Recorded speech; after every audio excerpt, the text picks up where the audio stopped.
Hello everybody, this is Matthew Armstrong on day 24 of our 100-day challenge to create financial freedom. I wonder what other generative and creative capacities that we can bring into this space and consciousness and energy right now to transform lives in this video. This is actually a pretty special video. I thought I'd put a shirt on for it. This is the 500th video on this channel. How does it get any better than that? How epic is that? Huh? 500th video on this channel. So we've been doing this a while, making these videos, and I've got a few things I really want to talk about in this video that's just coming to me as we speak. Well, the first one is the best personal development tool in the world. This is, in my experience, if you have to ask me, because I've done a lot of various things. To various extremes in personal development, from spirituality to different things. And if you were to ask me, what's the number one personal development tool in the world? Do you know what I'd say? You got it right. YouTube. Making YouTube videos, having a YouTube channel and making YouTube videos, I believe is the number one personal development tool in the world. If you really put yourself out there, if you really go for it and put yourself out there, it is a phenomenal personal development tool, because you get feedback from people all the time, from praise to criticism to all sorts of things. The trolls come through and say all sorts of things, and it's really interesting. And you get to see yourself. You get to actually watch yourself speaking and doing things and whatever, and then you've got this reference. You've got to have this archive that you can go back to. This like video diary. You can go back like years and go, oh, yeah, I did that a few years ago, whatever. Absolutely incredible. And another thing is the accountability. It's just one of the most amazing things in personal development is having an accountability partner. So, someone who holds you accountable to doing the things that you say you're going to do.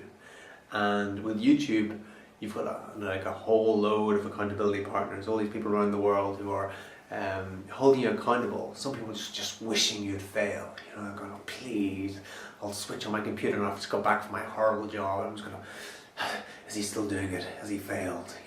Whatever. People do that. And then there's other people that are just like rooting for you. And just like, yeah, go for it, and are very, very encouraging. And that's a phenomenal thing. To have encouragement from people all around the world that are kind of thinking of you and hoping you well, wishing you well. And there's more people doing that than wishing you not well, because that's the world we live in. Most people are basically good, and that's my belief anyway.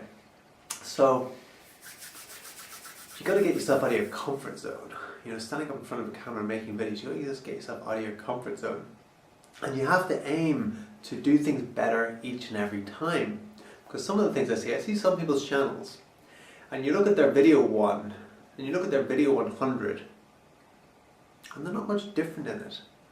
They haven't changed anything, they haven't improved on anything, because they haven't come with that mindset of every single video I'm going to make better, every single video I'm going to make better. If you come with that mindset that I'm going to make each video better, I'm going to give more of myself in every single video than I did the last. How can I make it better? Asking those sorts of questions. It starts to make it better. But I've seen some people, and you see video 100, you could switch them around, you wouldn't work out which is 100 and which is 1. So you want to be able to, when you make your videos, just do this. Just take up the challenge right now. Start making YouTube videos. Get your account going. Just start making videos. You can do it on your flip cam or on your computer or whatever. Just start making videos, put them out there, and just ask yourself the question, how can I make it better next time? How can I give more next time? How can I add more value to the people that are watching this video next time? Asking those sort of questions, stuff will start to come to you, and then you'll be able to do it. So what I wanted to talk about is getting outside of your comfort zone. We've talked about this a little bit before. But, we're all living, let's see. We're all in comfort zone. I had to use the pen, it didn't work.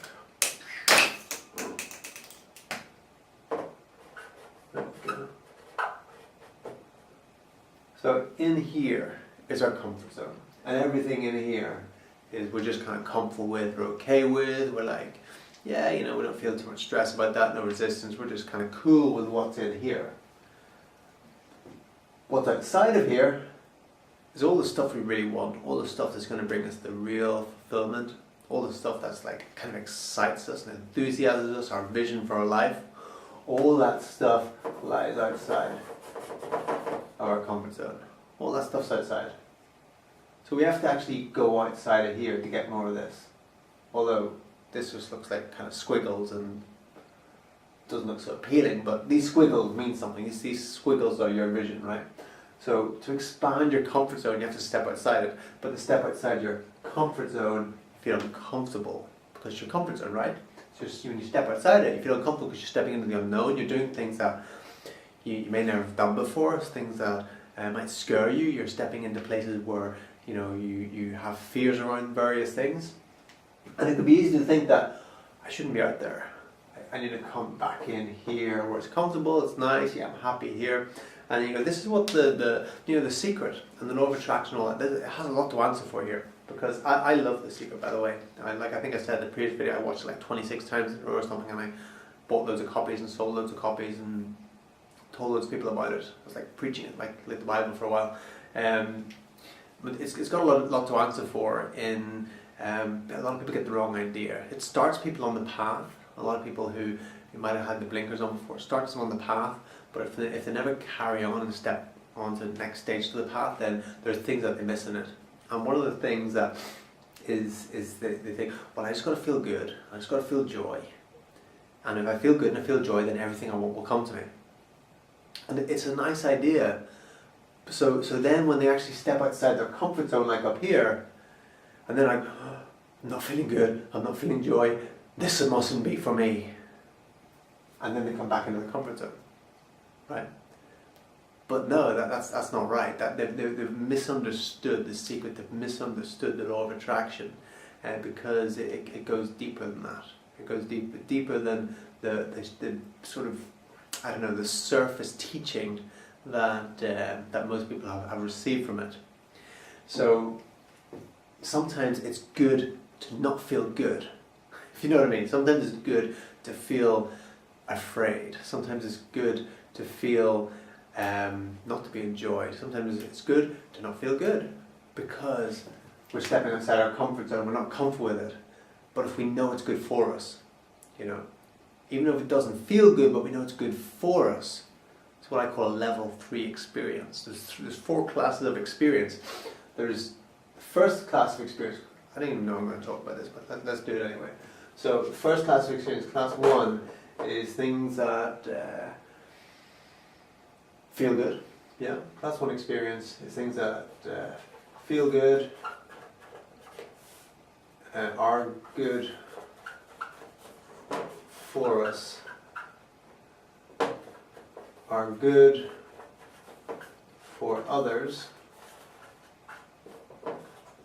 and serve the greater good.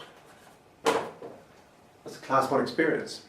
Something that feels good, is good for us, is good for others, and serves the greater good. So what could that be?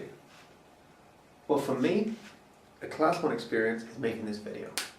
Making this video right now, this is the class 1 experience for me. It feels good, it's good for me, it's good for others, and it serves the greater good. If I was teaching a martial arts class, same thing, it's a class 1 experience for me. And so what we want to do in our lives is have many class 1 experiences, right? Class 2 experience. Class 2 experience is something that does not feel good. Does not feel good. But is good for us. Serves the greater good. Serves the greater good. So, it does not feel good, is good for us, good for others, let's insert that in there. Good for others, and serves the greater good. Does not feel good, it's good for us, serves the greater, it's good for others and serves the greater good. That's a class 2 experience. So, let's look at an example for a class 2 experience. So let's see. So maybe you want to public speak, maybe you want to be a public speaker, but every time you go to public speak, you throw up.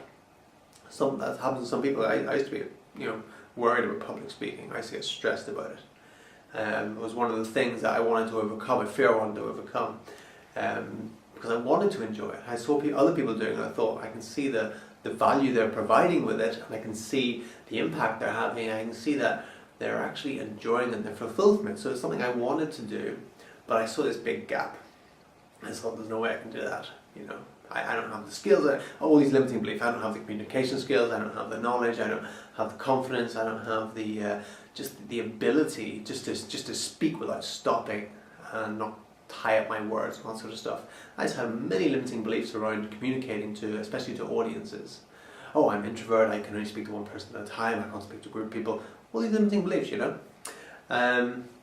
So for me to start public speaking, that was a class 2 experience. Whenever I started speaking, because it didn't feel good. I was nervous before I did it. I was stressed. I was agitated. Someone says I'm So it didn't feel good. But I knew that it was good for me. I knew it was good for others. And I knew it served the greater good.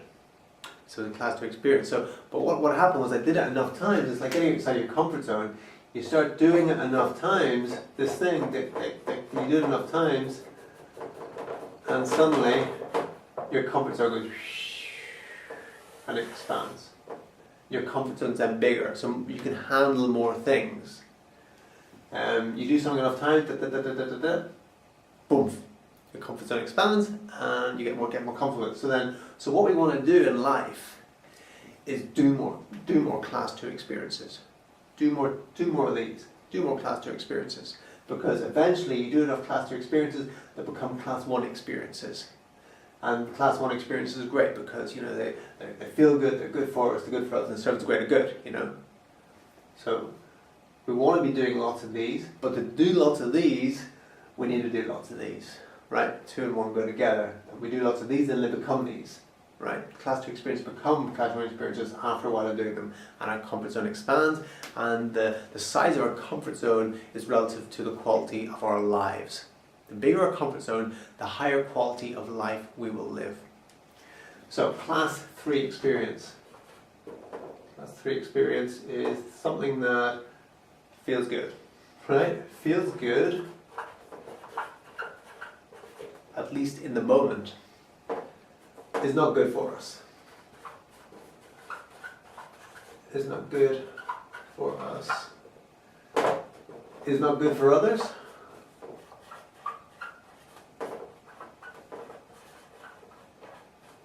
And does not serve the greater good. Somebody said to me the other week, doing whiteboarding good because it actually improves your handwriting, but it doesn't mean doing shit for mine, So class 3 experiences feels good, at least in the moment, is not good for us, is not good for others, and does not serve the greater good. So let's have a look at a class 3 experience. Drinking alcohol could be one. Drinking alcohol to excess anyway, excessive alcohol drinking. That's a class 3 experience. It's something that feels good at least in the moment. Knock back a few wines, a few beers. Oh, I feel relaxed, feel kind of good, feel a bit loose, feel a bit less inhibited. Yeah, things are going great. Feel more confident. Knock back a few more, then start, being more kind of slurred, maybe offending someone, maybe doing something stupid, and not to mention the effects on our liver and our internal organs of that. Putting ourselves in more danger because we're, not compass mentis, or we're not thinking straight. So, that's like a class 3 experience. For some people it's smoking. It feels good in the moment. Oh, I love smoking. Feels good, but then all the coughing afterwards, waking up coughing in the morning, then 20 years down the line, the lung cancer doesn't feel so good, right? So something that might feel good in the moment, but isn't good for us, isn't good for others, doesn't serve the greater good. That's a class 3 experience. The problem is that this is the problem with most of the world. Most of the world is involved in class 3 experiences. oh, I'll just eat the big cake now, you know, even though I'll just eat all the fried food, even though I know that I'm getting bigger and heavier and sicker and less energy, but it feels right good right now. I'll just eat that and I'll just feel good for 10 minutes. But it's not good. That's a class 3 experience. And so there's many of those things, you know, zoning out watching TV. Feels good, yeah, I'm just going to lie down here and watch TV. You know, 6 hours pass and suddenly, you know, we kind of feel kind of tired and groggy and we go, oh, I wasn't very productive today, I watched TV all day. You know, so it's something that's not good for us. It feels good, at least in the moment. Not good for us, not good for others, doesn't serve the greater good. But this is the shit that most people are doing. And what we want to do is we want to get out of this place and start getting into this place so we can be in this place. Yeah? That's what we want to do. That's how we expand our comfort zone. And that's how we start to, this is our vision out here, that's how we start to get bigger and bigger by doing more of these to become these. Class 4 experiences, don't know if there's any point talking about class 4 experience, but just for interest's sake, let's talk about it anyway. Class 4, something that does not feel good.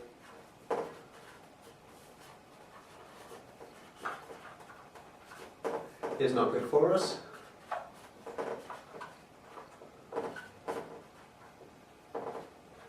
Is not good for others.